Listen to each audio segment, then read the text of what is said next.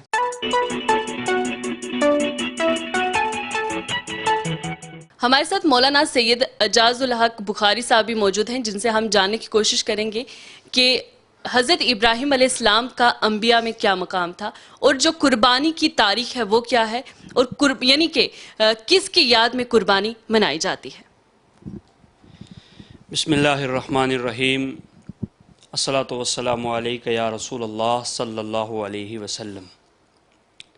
قربانی یہ نام ہے جذبہ اثار کا، اور اللہ کے نبی صلی اللہ علیہ وسلم نے ارشاد فرمایا کہ میں ملت ابراہیمی پر ہوں.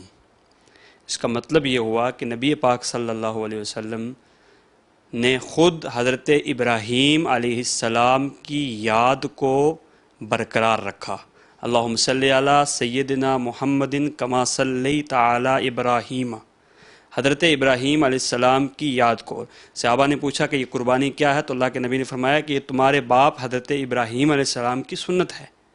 یہ کیوں آپ کی یاد کو برقرار رکھا؟ کیونکہ انبیاء میں نبی پاک صلی اللہ علیہ وسلم کے بعد حضرت ابراہیم علیہ السلام کا جو مقام ہے وہ کسی کا نہیں ہے، کیونکہ آپ نے اپنا سب کچھ، اپنا گھر بار، اپنے مال مویشی، اپنا سب کچھ رب کی بارگاہ میں قربان کرنے کے لیے ہمیشہ تیار رکھا. اور اسی کے بعد ایک بار نبی پاک صلی اللہ علیہ وسلم سے یہ حدیث پاک بھی ہے کہ حضرت ابراہیم علیہ السلام کو خواب میں یہ آیا کہ آپ اپنی دنیا کی سب سے پیاری چیز اولاد ہوتی ہے، تو آپ اپنے بیٹے جو بڑھاپے میں ان کا سہارا تھے حضرت اسماعیل ذبیح اللہ، ان کو ذبح کر رہے ہیں.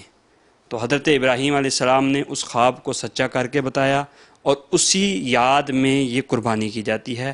حضرت اسماعیل علیہ السلام اور حضرت ابراہیم علیہ السلام کی یاد تازہ رکھنے کے لیے. اور رب کو آپ کی یہ قربانی اتنی پسند آئی کہ اللہ تبارک و تعالی نے تمام امت مسلمہ پر آنے والے جن لوگوں پر قربانی واجب ہے ان پر قربانی کو واجب کرا دیا. مقصد یہ ہے، قربانی کا مقصد صرف جانور اچھا موٹا اور فربا جانور کاٹنا نہیں ہے، بلکہ قربانی کا مقصد یہ بھی ہے کہ آپ کے گھر کے پاس آپ کا جو پڑوسی بھوکا ہے تو اس کو عید کے دن وہ گوشت پہنچے، وہ بھی آپ کی وجہ سے عید کے دن اس دن کھانا کھا پائے.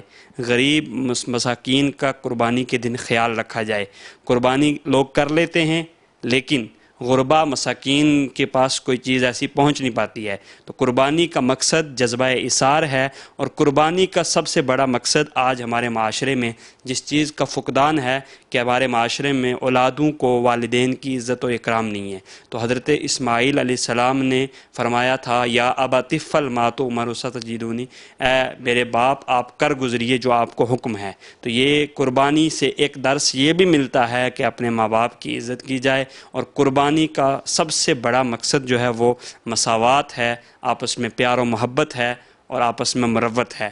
قربانی اس طریقے سے کی جاتی ہے کہ اپنی جو انسان ایک پیارا سا جانور لیتا ہے وہ رب کی رضا کے لیے قربان کرتا ہے، اور اسی کو قربانی کہتے ہیں. یہی قربانی کی فضیلت. بہت بہت شکریہ آپ سب کا ہمارے ساتھ جڑنے کے لیے. اور قربانی اور حج کے متعلق بہت سے جو سوالات لوگوں کے تھے یا جن لوگوں کو اس کے بارے میں صحیح میں پتہ نہیں ہے یا معلومات نہیں ہے، وہ سب بتانے کے لیے بہت شکریہ.